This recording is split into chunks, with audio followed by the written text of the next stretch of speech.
André, as duas em uma.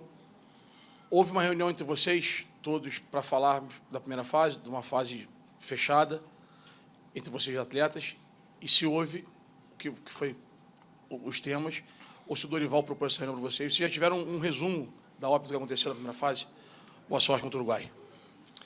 Boa tarde. Depois do jogo da Colômbia, a gente conversou no vestiário sobre a primeira fase, sobre a gente fechou, que claro que a gente queria classificar em primeiro, mas o objetivo era classificar, então foi isso. O importante é que a gente classificou e agora que a gente vai entrar na fase de mata-mata, que vai ser outra pegada, a gente vai ter que acertar os detalhes que estava faltando para errar o menos possível e passar na próxima fase. Andrés, Pedro Ivo da ESPN aqui, tudo bem? Você falou agora em o objetivo era classificar, e vocês batem muito na tecla de se reconectar com a torcida. Em algumas entrevistas recentes, todo mundo fala que reconexão com a torcida é com vitória. Ainda que esteja classificado, o Brasil venceu só um dos 3 jogos da primeira fase. Como equilibrar esse discurso do estamos classificados, cumprimos uma missão, com um time que teve mais empate do que vitória na primeira fase? Isso preocupa também vocês quando você faz o balanço da primeira fase? Você teve o empate, teve uma vitória, depois um empate de novo quando precisava de uma vitória, e se fala tanto em torcida, e não tem nós contra eles, conexão com torcida, só que essa conexão pela vitória ela ainda não aconteceu exatamente, pelo menos em sequência. Como é que vocês avaliam isso? Não, a gente queria ganhar os jogos, mas para a gente o mais importante foi a classificação. Depois do primeiro jogo foi um empate difícil para a gente, porque a gente merecia ganhar o jogo. No segundo jogo a gente confirmou, jogando muito bem. E no último jogo eu acho que a gente merecia mais. Foi um jogo difícil, teve fases muito complicadas no jogo, com o pênalti que poderia mudar tudo. E aí a gente praticamente merecia ganhar os 3 jogos. Então, mas o mais importante é que a gente classificou, a gente não tem nada de dúvida entre a gente, não muda nada dentro do grupo, a gente está super focado, são 36 dias juntos já, o grupo está muito fechado, todo mundo comprou a ideia do professor, todo mundo está desenvolvendo dentro desse sistema, então de dúvidas ou alguma coisa a gente classificou, a reconexão com a torcida vai acontecer ao longo do tempo e com certeza vai ser se a gente levantar essa Copa América. Então, o mais importante que a gente fez foi classificar e de agora em diante a gente vai ter que ganhar os 3 próximos jogos.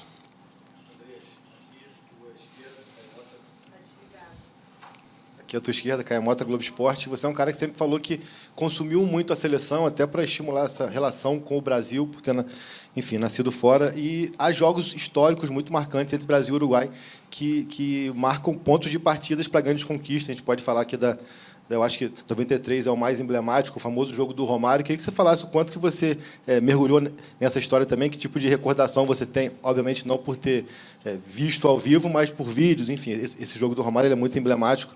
Do histórico desse confronto Brasil e Uruguai te remete a quê? Não, é um jogo, como você disse, histórico. Acompanhei vários jogos, maioria dos jogos da seleção brasileira.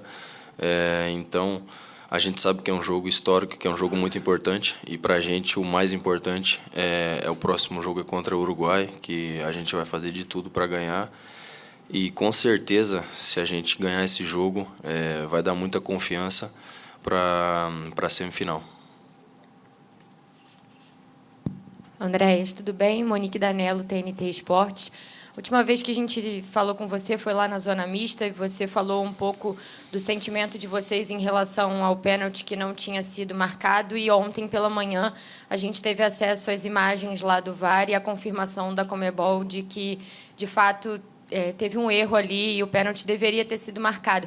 Eu sei que essa parte do erro em si fica para a CBF, né? Mas eu queria entender como que vocês ficaram, qual foi o sentimento depois de ter a ciência de que, de fato, eles confirmaram que era um pênalti para ser marcado e que foi determinante no resultado do jogo. Bom, primeiro foi bom que eles reconheceram o erro, mas ali no momento mesmo foi... no jogo, a gente viu, todo mundo viu que estava lá, foi pênalti, então para a gente prejudicou bastante. Um jogo que faz 2-0, eles vão correr atrás do resultado e a gente pode ficar mais tranquilo nesse aspecto. Então, para a gente muda muita coisa, mas a gente foge do nosso controle. Então, foi uma coisa boa que eles reconheceram o erro, mas eu acho que daqui para frente não pode ter mais esses erros na competição. E por causa que a arbitragem tem que melhorar nisso, é uma imagem, não é uma opinião. Então eu acho que nessas coisas daqui para frente, tomara que não vai ter mais erros em contra da gente. Andreas,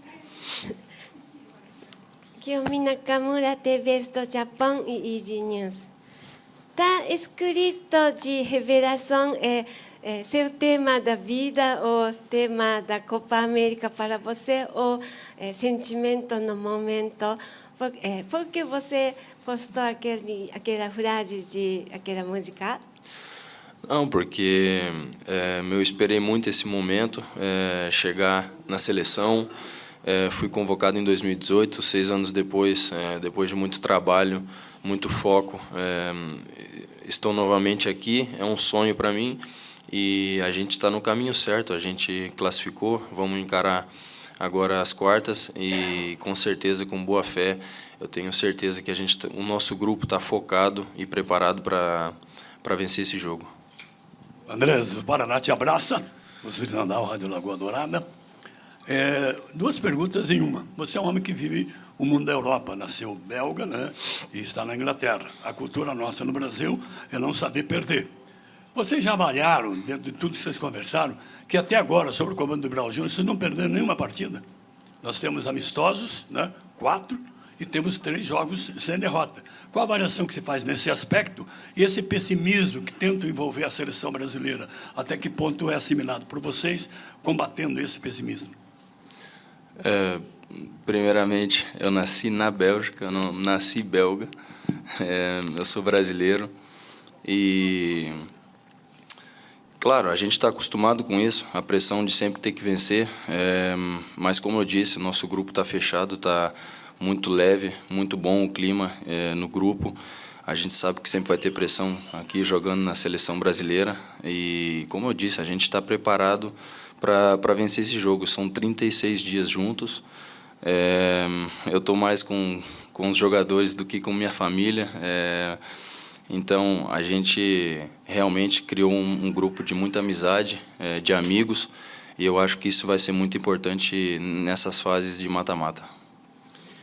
Eduardo Gabardo, da Rádio Gaúcha. Você tem entrado, tem recebido oportunidades para entrar, né? Tem sido uma alternativa importante para o Dorival. E tem uma vaga em aberto para o jogo contra o Uruguai, que é a vaga do Vini Júnior, né? O Dorival chegou a conversar alguma coisa com você. Claro que, se ele quiser manter o esquema, tem o Savinho, tem o Martinelli. Mas você vive essa expectativa de, daqui a pouco, com uma mudança de esquema, entrar no time? Ele não chegou ainda a conversar comigo. A gente vai ainda analisar o Uruguai. Vamos treinar, ainda tem 2 treinos. Mas eu estou preparado para o que vier, então, se for para começar de titular, se for para entrar no jogo no primeiro tempo, no segundo tempo, faltando 1 minuto, eu vou estar ali preparado para dar o meu melhor. Andreas, tudo bem? Aqui, Isabelle Costa, do Lance. Você já jogou, né, com a Arrascaeta. Queria que você pudesse falar se vocês já trocaram alguma mensagem, já conversaram sobre esse confronto Brasil e Uruguai, agora vocês um contra o outro, né? E também queria aproveitar a sua presença aqui, porque ontem saiu uma notícia de que o Paquetá, né, pode ser transferido, né? Está negociando, tem essa negociação do Paquetá com o Flamengo. E eu queria saber se vocês conversaram sobre, se ele falou alguma coisa, como é que foi a repercussão também dessa notícia para vocês que já vestiram a camisa do Flamengo. Obrigada. Sobre o Arrasca, não falei ainda com ele. Estava pensando em mandar mensagem para ele, mas não mandei ainda. Mas com certeza a gente vai se conversar antes do jogo. Sobre o assunto do Paquetá, a gente perguntou para ele se realmente estava rolando alguma coisa, e ele falou também que houve algumas conversas, mas não falou nada concreto sobre isso. Então, mas a gente sempre fica feliz em ouvir essas coisas, voltando para um time, talvez. Então, a gente sempre fica ali naquele, será que ele vai voltar? Vai ser bom para o Flamengo? Então, fica uma coisa boa. Oi, Andreas, boa tarde. Aqui, Carlos Gil, da Globo. Ainda nesse clima de conhecimento mútuo, né, no fim do jogo contra a Colômbia, a gente viu muita cordialidade, troca de camisa. O pessoal se conhece, muitos atuam no futebol brasileiro, mas o jogo em si foi muito quente, muito pegado. Contra o Uruguai também tem toda a turma que joga no Flamengo, tem o Rocher, tem o Canóbio, enfim, são jogadores que realmente se conhecem e estão aí durante o ano se enfrentando e muitas vezes são companheiros. Mas qual o clima que você espera de jogo, já que Brasil e Uruguai, né? O Caio lembrou aqui de confrontos históricos, sempre são jogos muito pegados, muito brigados. Como é que, na hora do jogo, esse conhecimento pode vir a favor, em função de você conhecer movimentações e características, e com o quanto isso também, às vezes, não entra em campo, porque todo mundo quer a vaga, obviamente. Obrigado. Não, como você disse, vai ser um jogo bem pegado. A gente conhece alguns jogadores, já joguei com alguns jogadores que estão no Uruguai, mas fora de campo a gente é colega, amigo. Dentro de campo a gente defende a seleção e não tem amigo dentro de campo. Então, para a gente o mais importante é vencer. Sobre esse aspecto, jogar com jogadores que já joguei na seleção, com os jogadores de Uruguai, é bom que conheço também o jeito deles jogar, mas ao mesmo lado eles também conhecem um pouco da gente, então vai ser um jogo bem difícil, mas com certeza, como eu já disse, a gente está muito preparado, o grupo está muito focado e eu acho que a união é o mais importante para esse jogo e para continuar nessa competição. Andrés, Rodrigo do canal Vamos. Agora é só pedreira, né? A gente vai pegar o Uruguai, se passar do Uruguai deve pegar a Colômbia de novo, se passar da Colômbia uma final pode vir a Argentina. Quero te perguntar como isso pode ser bom para os jogadores. Se o Brasil, por exemplo, ganha do Uruguai, como que isso pode trazer a confiança da seleção brasileira para outro nível, até pensando talvez em até Copa do Mundo lá na frente, a seleção ganhar essa casca de jogar grandes jogos e ganhar grandes jogos, é claro. Sim, eu acho que isso é muito importante. Mas eu tenho certeza que eles, pensando do lado deles, também pensam, putz, a gente vai jogar contra a seleção do Brasil, então para eles vai ser pedreira, eu acho que muito mais do que para a gente. A gente tem muita qualidade, é um grupo muito qualificado e a gente sim respeita muito o Uruguai, respeita muito a Colômbia, respeita a Argentina, mas a gente é a seleção brasileira, então eu acho que a gente, para ganhar, a gente vai ter que atropelar, vai ter que ganhar, vai ter que fazer tudo que for nesse sentido para vencer. Então, a gente vai focar mais nos nossos detalhes, nos nossos erros que a gente está tendo para melhorar, para vencer. Andreas, Luiz Roberto, do Grupo Globo, tudo bem? Duas em uma, por favor.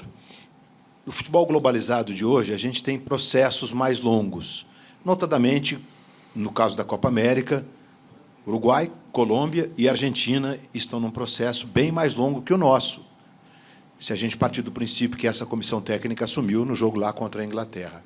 A minha curiosidade é qual o impacto que os jogadores podem ter na construção desse processo, né?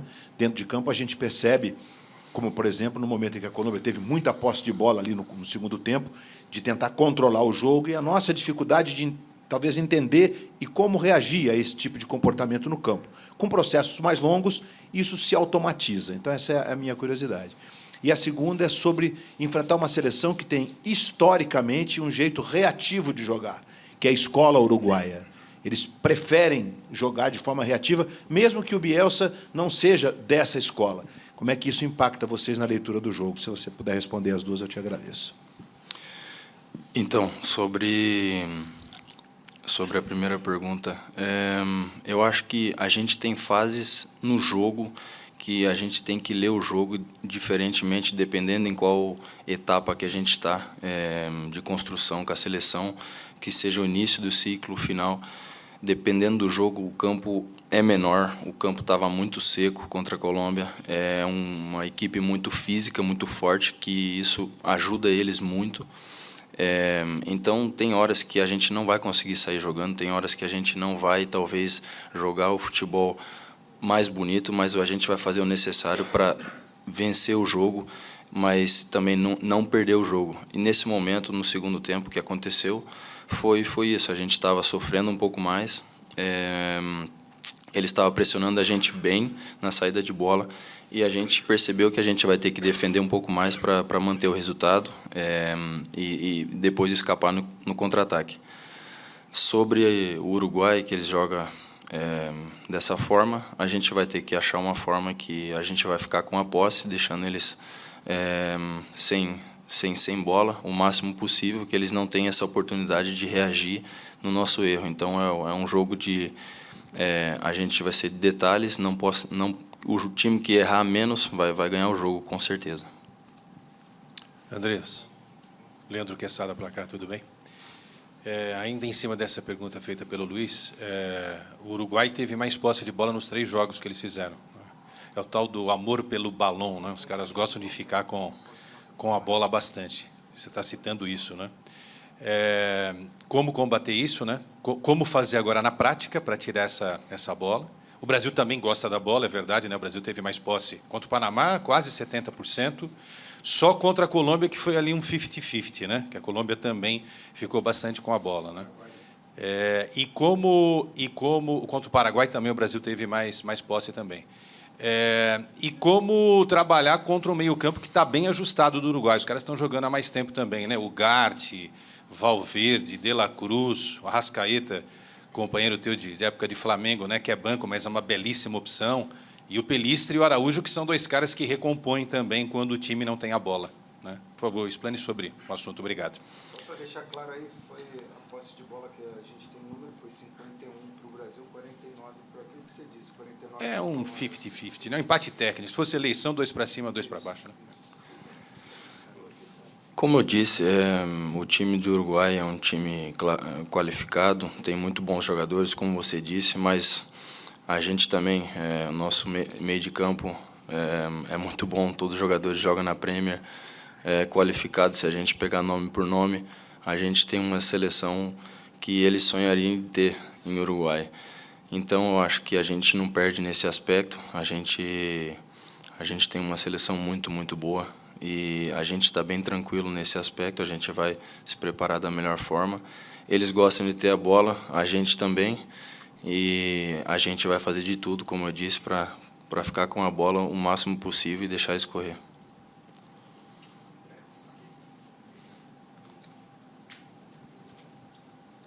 Foi. Nicolete, da ESPN.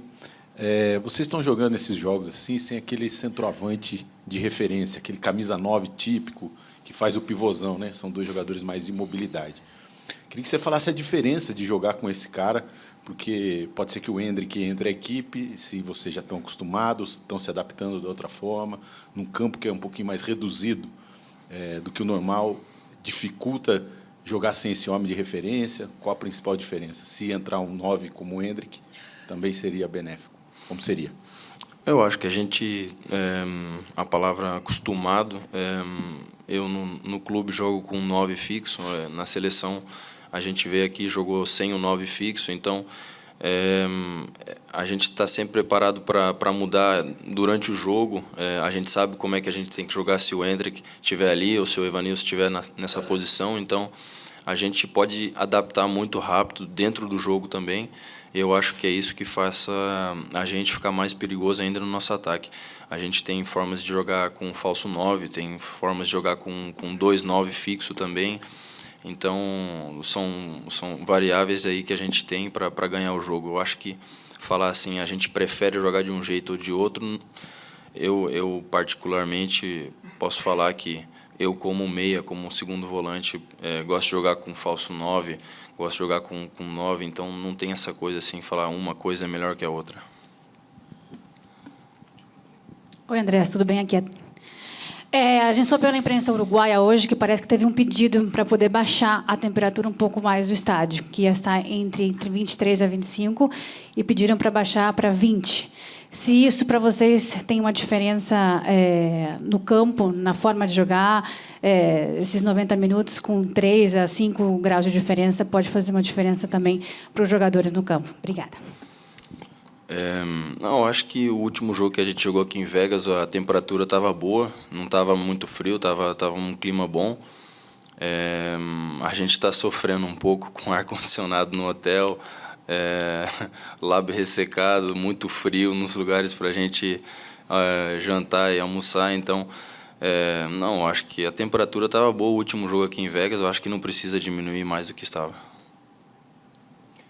Andreas, boa tarde. Aqui ao fundo à sua esquerda, aqui bem na última fileira, Álvaro Loureiro, do SPT. Sobre a ausência do Vini, eu queria que você falasse um pouquinho sobre a falta que faz esse jogador para o time de vocês. E se você tivesse que apontar um favorito hoje para esse confronto entre Brasil e Uruguai, quem seria? Sobre o Vini é um jogador muito importante para a gente. Não tem forma de explicar. Claro que a gente vai sentir muita falta dele nesse jogo. Eu acho que o Brasil sempre, por ser o Brasil, vai ser o favorito. E o que a gente também demonstrou na competição e pelos jogadores que a seleção tem. Mas se todo mundo de fora está falando que o Uruguai é o favorito, eles podem ser o favorito e a gente vai chegar e ganhar esse jogo. Andreas, aqui atrás, aqui nas câmeras. Letícia de Almeida, BTB Esportes.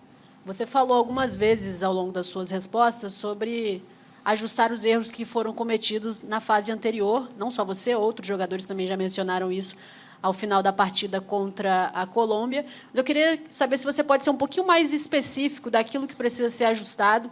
Que erros são esses, já que vocês venceram um jogo, empataram 2, e agora, nessa fase, o empate não ajuda em nada a seleção brasileira. Então, queria saber, pontualmente, assim, o que de fato precisa melhorar, na sua opinião? Na minha opinião, eu acho que a gente tem que melhorar em certas coisas, em todas as coisas que a gente está fazendo, até as coisas boas. A gente pode melhorar cada vez mais. Eu acho que, quando eu falo que a gente tem que melhorar os detalhes, são certas coisas que acontecem durante o jogo, que a gente tem que, talvez, reacionar melhor, a gente tem que adaptar dentro do jogo melhor, e isso a gente vai fazer ainda. Análise do Uruguai, vai fazer análise da Colômbia, provavelmente hoje ou amanhã, e aí o professor, que sabe muito mais do que eu, vai falar para a gente o que tem que melhorar. Andreas Roger aqui, TV Globo. Nessas suas aparições na seleção com Dorival, você tem funcionado muito mais como jogador de frente, como meia, já jogou um pouco mais aberto pelo lado esquerdo, em algumas situações nesse último jogo, até como um homem mais avançado ali, antes do Endrick entrar. E você acaba de dizer também que funciona como um segundo volante. E no seu clube você já está há algum tempo jogando como 9,5. Você usou até essa expressão, né? O homem que encosta um pouco mais no homem da frente. Durante essa pré-temporada de seleção lá em Orlando, o Dorival te testou como segundo volante? Porque em alguma situação de urgência ele pode contar com você, até porque a gente tem um jogo eliminatório agora, se a gente precisar reverter uma situação. Ele testou você nessa função de segundo volante? Você está pronto para fazer isso se precisar? Sim, com certeza. Durante essa pré-temporada, posso dizer, fui ali, joguei nessa posição durante os treinos, testado como segundo volante, como primeiro, como se disse, 9,5, como meia. Então, não só eu, como outros volantes também. Eu estou preparado para ajudar como segundo volante, como 9,5, se for pela esquerda. Eu posso fazer todas essas posições ali e ocupar o espaço no meio de campo.